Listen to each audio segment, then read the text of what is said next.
Welcome to an AFP Extra. I'm Josh McSwain, joined by Alex Al-Kazzaz, the Bear Man of Texas, good friend of the show. And tonight we're going to talk about a dramatic week in the world of European football. Obviously, you've all heard about the Super League that came and went very quickly. We've got the Champions League semifinals coming up. Some other news out of the Premier League with Jose Mourinho being sacked right before they were going to compete for the League Cup title against Manchester City. All that and more coming up, so let's just get right into it with the obvious, Alex. This whole Super League thing was just unexpected. I know we've heard rumors about it in previous years. And then Sunday, everybody was gung-ho about it. The fans were very fervently against it. And then the clubs just folded out of it like a cheap lawn chair. I've never seen anything like this. Come to think of it, never have I. And, at first when all this was coming out, I thought I was actually one of those people. I thought, maybe this could actually be something very cool because – look, let's be honest. A lot of soccer fans, I would say 80% of them, including you and me, we grow tired of seeing these big clubs like Real Madrid, PSG, Manchester United, Manchester City take on all these small clubs like that 90% of the soccer world has never even heard of, like these clubs in Belgium or whatever. And I figured if people do want to see more of Chelsea versus PSG, Chelsea versus Real Madrid, Manchester City versus Real Madrid or Barcelona. You want to see more of the big clubs or, you want to see more like main event caliber matches rather than see like a big club go against a small club. And I said, I'm all for it if the proposal suggests it benefits the players, the fans, it benefits everybody. But that's clearly not the case. And when I discovered that, the next day when I did my second episode with a second discussion with another expert, I was like, yeah, it's not the case. So I'm not for it. I mean, it's unbelievable how much more updates come in within 48 hours. Yeah, that's definitely true. I was trying to break down some of the pros and cons about it. One of the pros, obviously, it would generate a lot more money. Not that that really affects you and me, but for those making the decisions, it's a huge pro. Another thing would have been it would allow more of these middle tier clubs to compete for titles on a regular basis if those Super League clubs are off elsewhere. And you could have teams like West Ham or Wolverhampton Wanderers that are, competing for league titles and that. But that's sort of my American mind. I'm thinking about competitive balance. And, the European tradition seems to be a little different where if you're one of those underdog clubs, getting a chance to knock out one of the big boys is seemingly more important. At least that's It definitely is, yeah. It's from what I've observed. Some other cons to that were you would exclude some of the best players from the World Cup.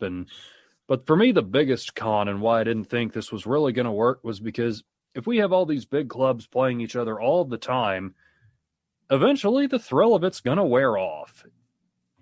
It's just going to be like, oh, we have Liverpool taking on Juventus this week. Whoop-de-doo. I mean, honestly, when you see big games like that, I mean, I'd be excited for it. But like I said, the fact that there was the threat that any player who's involved in the Super League is gonna be banned from representing their from representing their native countries. I think that's screwed up. I mean, come on, why punish the players? I mean, the players, look, they have to do what they're saying. I mean, their hands are tied. It's not like they could go to the go to the management and say, well, if you do this, then I want out. Especially when they're in a contract that has all these clauses. It's not that simple. But now you don't have to worry about it now because it's been abandoned. As of today, the whole thing is gone. So it's been really an amazing 48 hours, and it comes to an end like that. It's like a movie ending. This whole thing, it's like a movie. It's dramatic. It's coming to a climax. Nobody even knows what's going to happen. Then all of a sudden, the whole plan's abandoned. The movie's over. Unbelievable. Honestly, I don't think this is over. I think that they're going to convene under the radar again, and they're going to come up with a new plan. But because I just don't buy that these 6 English clubs that were just did a complete 180, that they didn't know what they were getting into.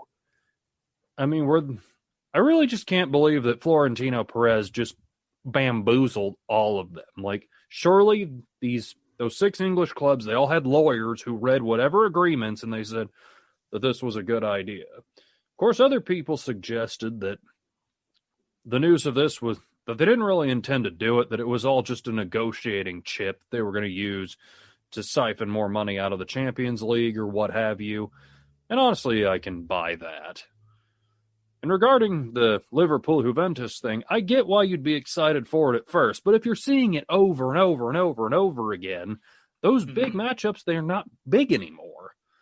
So that's especially why if it's the same players. I would have thought, after a handful of years, it would have just worn out. And another factor that we haven't really gotten into yet was that Bayern Munich said that they didn't want any part of it. Now, obviously, Munich is a huge club, and Germany is one of the strongest economies in Europe. So, if not the without best, honestly. a support of a country and a team like that, you're missing out on a really big piece. And I know France is arguably the biggest or second biggest economy in Europe.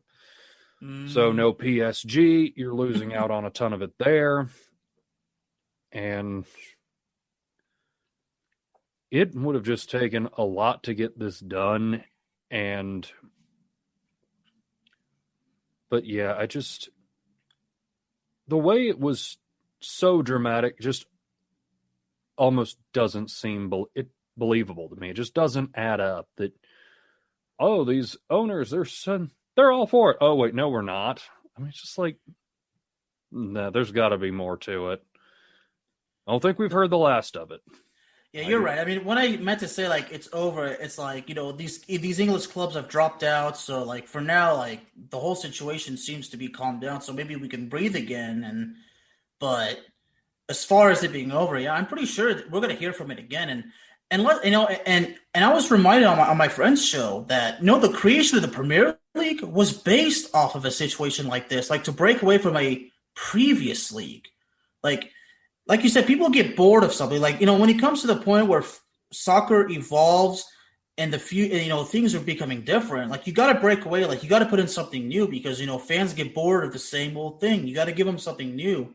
And the Premier League was kind of created that way, if I remember correctly. Like, from what I'm reading is the competition was founded as an FA Premier League back in 1992, following a decision of clubs of the Football League First Division to break away from the Football League, which was founded in 1888, and to take advantage of lucrative television rights deal. So obviously it was about money, right? But it was also about, creating something new. But like I said, there's always going to be like wars in soccer. I mean, soccer is just that sport.